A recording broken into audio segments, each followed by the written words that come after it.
장사를 하시는 분들이 계시는데 하필이면 그 주변에 연설을 하게 된 스팟이 생긴 거예요. 이런 선거운동은 소음을 동반하기 때문에 너무 연설 소음이 시끄럽고 하니까 그것 때문에 화를 내다가 선거 자유 방해죄. 선거 기간이 되면 경찰이 원래 일반적인 수사보다 훨씬 더 적극적으로 수사를 하게 됩니다. 그리고 매우 복잡하고 해석의 여지가 넓다 보니까 내가 그런 목적이 아님에도 억울하게 정치사범이 되는 경우가 많거든요. 저는 이런 게 너무 엄격하다고 봅니다. 안녕하십니까. 저는 법무법인 베테랑 신광호 변호사입니다. 이번 영상에서는 제가 수사팀장과 수사팀원을 했던 경험을 토대로 공직선거법에서 일반 사람들이 위반을 할 수 있는 사례를 중심으로 말씀드려 보겠습니다.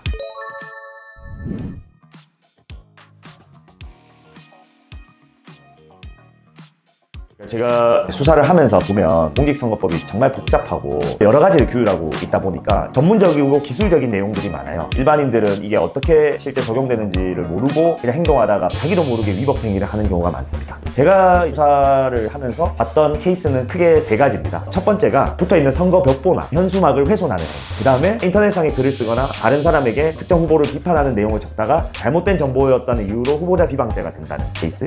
마지막으로 내가 여기서 장사를 하고 있는데 너무 연설 소음이 시끄럽고 하니까 그것 때문에 화를 내다가 선거 자유 방해죄. 벽보나 현수막이 훼손되는 거는 일반적으로 5개 광고물을 훼손하는 거랑은 개념이 달라집니다. 선관위를 통해서 공식적으로 붙어있는 홍보물, 벽보나 현수막을 훼손하게 되면 2년 이하의 징역이나 400만 원 이하의 벌금을 받을 수 있습니다. 제가 예전에 울산경찰청에 지능범죄수사대 그곳에 있을 때 수사과장님이랑 같이 밥을 먹으러 가는데 앞에 이제 신호등을 기다리고 있는데 어떤 자영업자분께서 딱 자기 가게 앞에 이렇게 선거 현수막이 걸려있는 게 너무 못마땅한 거죠. 본인도 좀 열받을 수는 있죠. 왜냐면 한 푼 한 푼 벌어야 되는데. 그래서 저희가 기다리고 있는데 갑자기 칼을 들고 나와가지고 바로 현수막을 훼손했거든요. 일단은 칼이 있었기 때문에 저희가 당장의 조치는 할 수 없었고 나중에 선거 담당하는 부서로 통보를 해가지고 아마 그분도 그 가게가 특정이 됐기 때문에 수사를 받으신 걸로 알고 있는데 일상적으로 이런 현수막이 붙어있고 이러면 방해를 받는 경우가 많기 때문에 훼손할 마음이 드는 건 알겠지만 절대 훼손하시면 안 되고 사전 동의가 없이 이런 개인 사유지에 침범해서 하고 있다면 나중에는 정당한 이유로 판단받을 수 있지만 그거보다는 꼭 선관위랑 협의를 통해서 철거를 하는 것을 추천드립니다. 다음으로는 후보자 비방죄가 있습니다. 당선되거나 당선되지 않게 하려는 목적으로 인터넷이나 통신, 방송 이런 데 기타의 방법으로 사실을 적시해서 후보자나 후보자의 가족들을 비방하게 되면 3년 이하의 징역이나 500만 원 이하의 벌금을 받습니다. 이 죄는 일반적으로 하는 명예훼손과 거의 법리가 같습니다. 공연성, 사실의 적시, 공공의 이익으로 인한 위법성 조각까지 대부분의 법리가 같은데 이게 평상시에는 어떤 유력 정치인들을 비난하는 게 자유롭게 이루어지다가 이 기간이 되면 집중적으로 공직선거법 단속의 대상이 되고 또 여러 각자의 진영에 있으신 분들이 많은 고발을 하기 때문에 이 기간에는 특정 후보에 대해서 말할 때 내가 말하는 게 사실에 가까운 건지 아니면 어떤 공익성이 있는지를 잘 따져보고 글을 적어야 되고 제 지인이라면 웬만하면 글을 적지 말라고 할 것 같은데 이 사례 가지고 예를 들면 이미 어떤 정치인의 횡령죄에 대해서 불기소 처분이 난 사안이 있었어요. 근데 그 사람이 마치 공금을 횡령한 것처럼 단정적으로 게시글을 단다든가 댓글을 달게 되면 그 사람이 불기소 처분을 받았다는 걸 알았다는 게 증명되면 이 경우에는 후보자 비방죄가 바로 성립할 수 있습니다. 바로 선거법 위반 전과자가 되는 거기 때문에 선거 기간에는 조금 더 특별히 허위사실이 없는지는 한번 검증해보고